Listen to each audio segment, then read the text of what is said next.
खरीपाची पेरणी सुरू होण्यासाठी महिन्याभरापेक्षाही कमी कालावधी शिल्लक आहे। त्यामुळे सध्या शेतीच्या मशागतीची कामं सुरू आहेत। मात्र या कामांसाठी वापरले जाणारे ट्रॅक्टर आणि पंपांसह अनेक यंत्रांना लागणारे डिझेल पुरेशा प्रमाणात उपलब्ध नाहीये। ते मिळवण्यासाठी शेतकऱ्यांना पेट्रोल पंपांवर रांगा लावाव्या लागतात। अनेक ठिकाणी तासनतास रांगा लावूनही डिझेल मिळत नाहीये। त्यामुळे राज्यभरातले शेतकरी हतबल झाले आहेत। मशागत खोळंबली तर पेरणी करायची कशी असा प्रश्न आता शेतकऱ्यांसमोर आहे। या इंधन टंचाईमुळे ग्रामीण भागातली अर्थव्यवस्थाच आता कोलमडण्याची शक्यता आहे।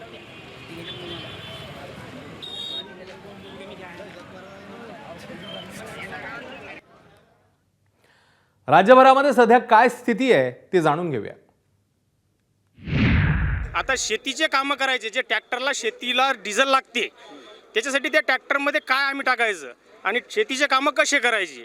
लोक म्हणतात अबकी बार मोदी सरकार। आता हे असंच जर चालू राहिलं तर आम्ही शेतीचे कामं करायचे कसे आणि पुढचं जे आता नियोजन आहे शेतीचं हे करायचं कसं आम्ही। माझा नंबर तिथं येईपर्यंत डिझेल बंद होते, मला इथून आता घरी जावं लागते। म्हणजे कामं करावे कसे? अजून पाणी झालं नाही। पाणी व्हायच्या आधी जर हे हाल आहे तर पाणी झाल्यावर काय हाल होणार? डिझेल म्हणजे आता सध्या नाईट ट्रॅक्टर चालू आहे।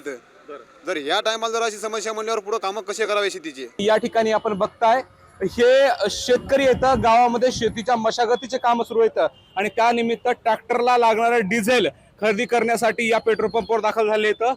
पेट्रोल पंप मधून ते थेट रस्त्यापर्यंत ही कॅनची रांग, एवढ्या मोठ्या प्रमाणामध्ये कॅन या ठिकाणी शेतकरी घेऊन आले आहेत डिझेल खरेदीसाठी।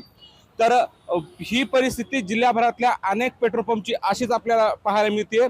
मोठ्या प्रमाणामध्ये डिझेलचा तुटवडा जाणतोय। अनेक पेट्रोल पंपवर डिझेलचा ठणठणाट झाल्याचं पाहायला मिळतंय, कारण डिझेलच नाहीये।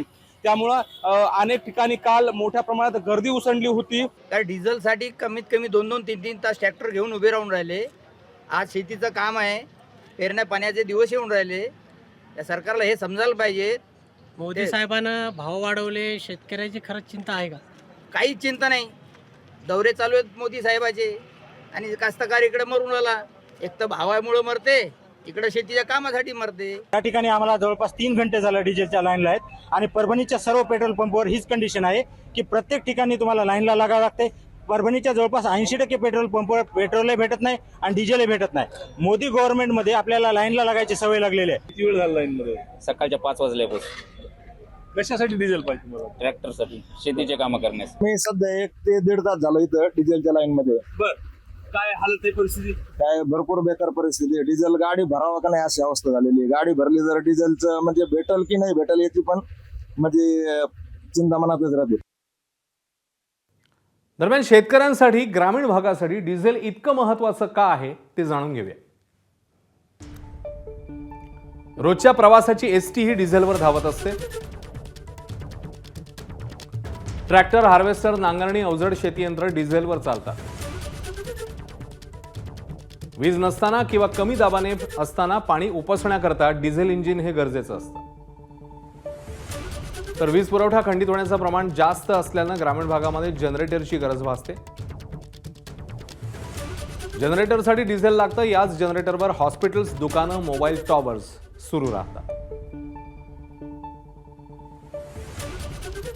त्यामुळे गावांसाठी हे डिझेल फार महत्त्वाचं आहे। या सगळ्या पार्श्वभूमीवर मंत्री गिरीश महाजनांचं काय म्हणणं आहे, त्यांनी काय प्रतिक्रिया दिली आहे तेही बघूया। आताच खरं म्हणजे शेतकऱ्याचे दिवस आहेत, ट्रॅक्टरसाठी डिझेल लागतंय, रस्त्यांची कामं चालली आहेत मोठ्या प्रमाणात, नंतर पावसाळ्यात करता येणार नाही, त्यामुळे डिझेलची मागणी अतिरिक्त आहे, ही वस्तुस्थिती आहे।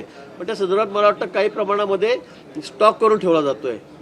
बरं, मला वाटतं जर आपण नियमित जर साठा घेतला मला वाटतं त्यामध्ये काही कुठे तुटवडा येणार नाही। तरीसुद्धा अशा परिस्थितीमध्ये सरकारचं, माननीय मुख्यमंत्री महोदयांचं पूर्ण लक्ष या ठिकाणी आहे। कुठल्याही परिस्थितीमध्ये वाहनच बंद पडलेली आहेत, आता कामच खोळंबलेली आहेत, बंद पडलेली आहेत, असं होणार नाही याची काळजी आम्ही घेऊ। आखातातल्या अस्थिरतेच्या इंधनाच्या दरांवर मोठा परिणाम होतोय। पेट्रोल आणि डिझेलच्या दरांमध्ये सलग दुसऱ्यांदा वाढ झाली आहे। यापूर्वी 15 मे रोजी पेट्रोलच्या दरात 3 रुपये आणि डिझेलच्या दरात 3 रुपये 11 पैशांची घसघशीत वाढ झाली होती। त्याला 4 दिवस उलटत नाहीत तोच आता पेट्रोल आणि डिझेलच्या दरात दुसऱ्यांदा वाढ झाली आहे। पेट्रोलच्या दरात आज 86 पैसे आणि डिझेलच्या दरात 83 पैशांची वाढ झाली। त्यामुळे पेट्रोलचा प्रति लिटर दर 107 रुपयांच्या पलीकडे जाऊन पोहोचला, तर डिझेल प्रति लिटर 94 रुपयांच्या टप्प्याजवळ येऊन पोहोचलेला आहे।